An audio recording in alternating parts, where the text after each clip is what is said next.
conseil d'expert vous est présenté par Helvetia.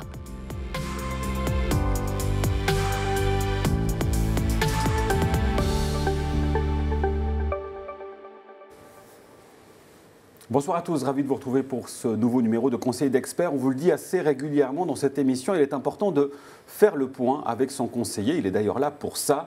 Mais à quoi ça sert précisément? Eh bien, on va le voir avec notre expert ce soir, c'est Michele Morganella. Bonsoir Michele.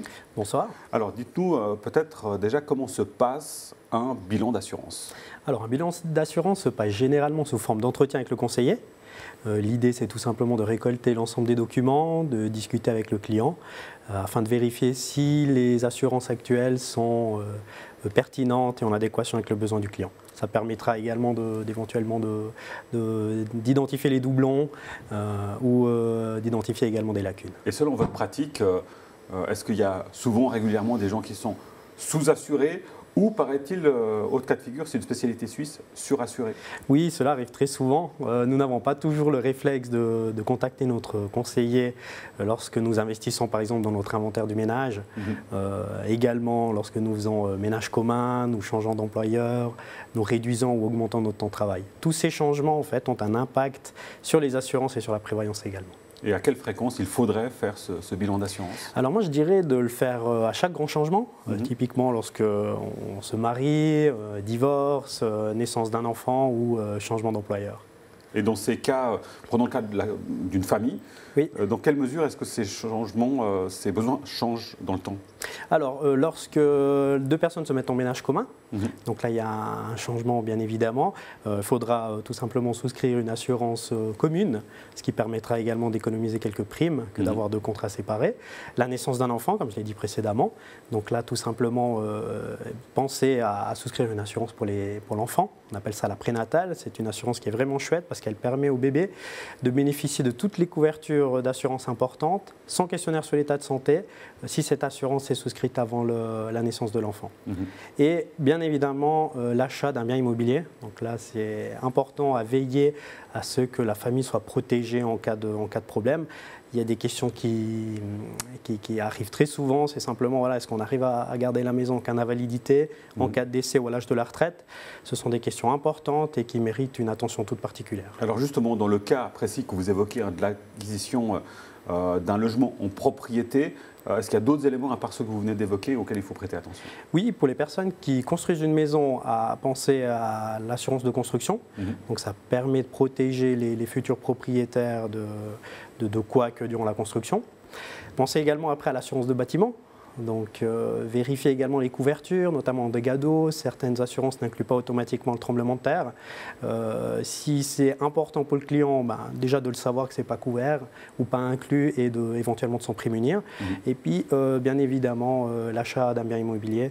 Donc là, comme je l'ai dit tout à l'heure, vérifier vraiment les couvertures pour vraiment protéger la famille en cas de problème grave. Alors le bilan d'assurance, il sert à avoir une vision globale et d'ensemble. Oui.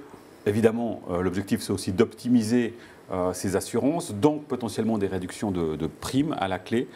Comment on s'y prend concrètement? Je dirais tout simplement de contacter votre conseiller et de lui demander de faire un bilan d'assurance. Parce que chaque cas est unique. Exactement, oui. Chaque cas est unique. Et puis on nous dit aussi régulièrement, alors au-delà des changements de vie que vous évoquiez, prenons par exemple le cas de la prévoyance, la carrière évolue, on nous dit généralement tous les 5 ans, c'est bien de faire un point sur la question de la prévoyance professionnelle. Oui. Et évidemment, plus on est proche de la retraite, plus c'est important de le faire. Exactement, oui. Ça, c'est vraiment un cas important. D'analyser régulièrement, je dirais, notre situation de prévoyance.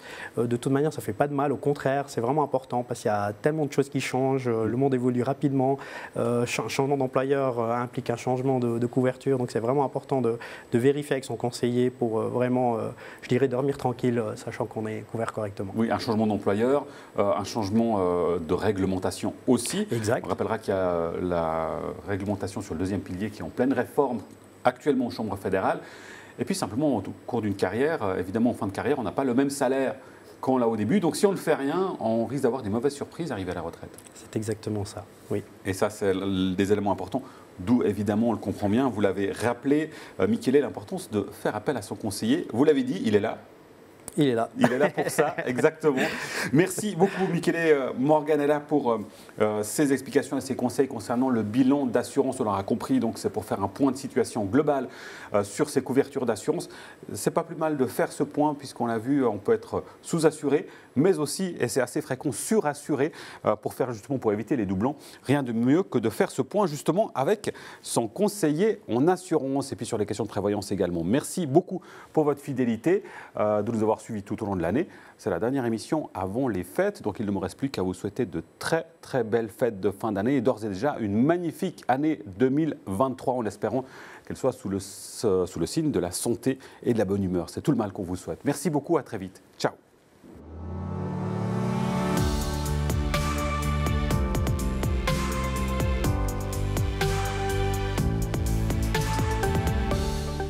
Simple, clair, Helvetia.